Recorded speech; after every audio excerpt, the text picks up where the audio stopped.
Hello guys, the next problem is minimum number of coins. So let's directly look into the question.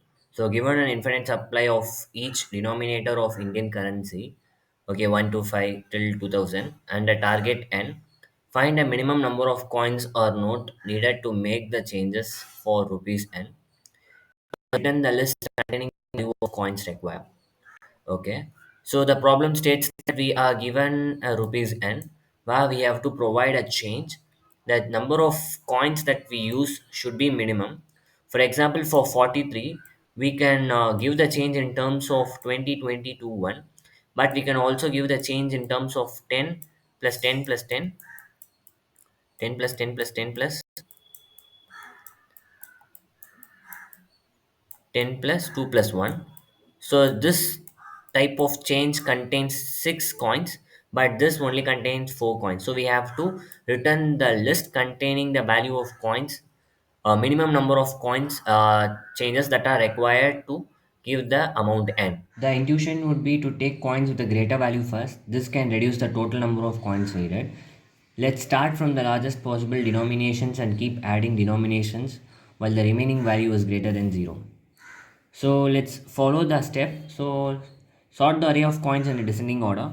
So we are given in an increasing order. Let's sort them in terms of descending order.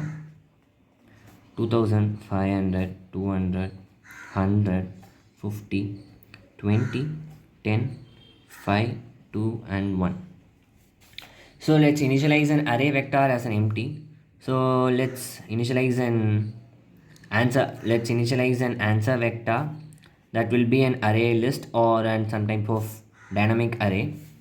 So find the largest denominator that is smaller than the remaining amount. So we have to find the largest denominator which is smaller than the 43. So in terms of searching in this sorted in descending order sorted coins, so you will be getting 20 as the smallest number which when compared to 43. So we will be subtracting the 43 with the 20 and 20 will be added here.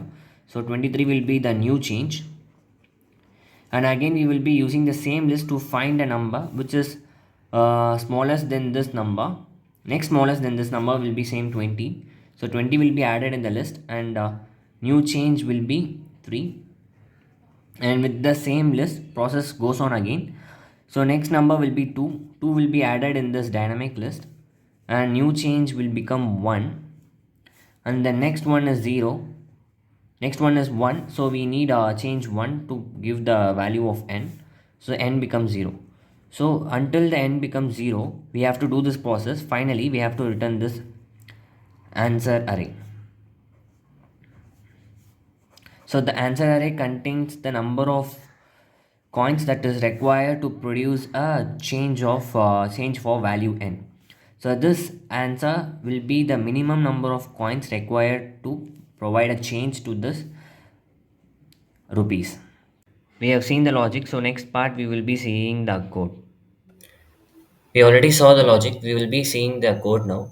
So we are having an array of which contains the coin changes, and for the value n, we have to get the number of coins to give a change for this value n. So instead of sorting it, we will be going in a reverse manner. So I will be 9. So I will be pointing here.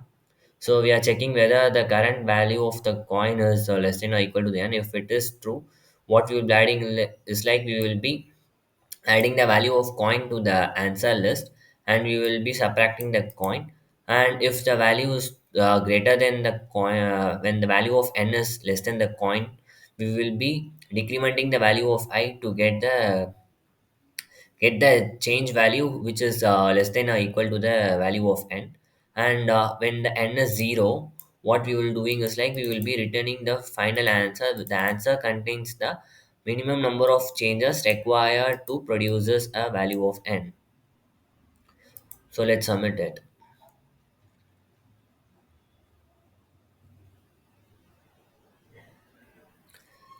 So if there is any doubt, just put the comment and please subscribe for more videos.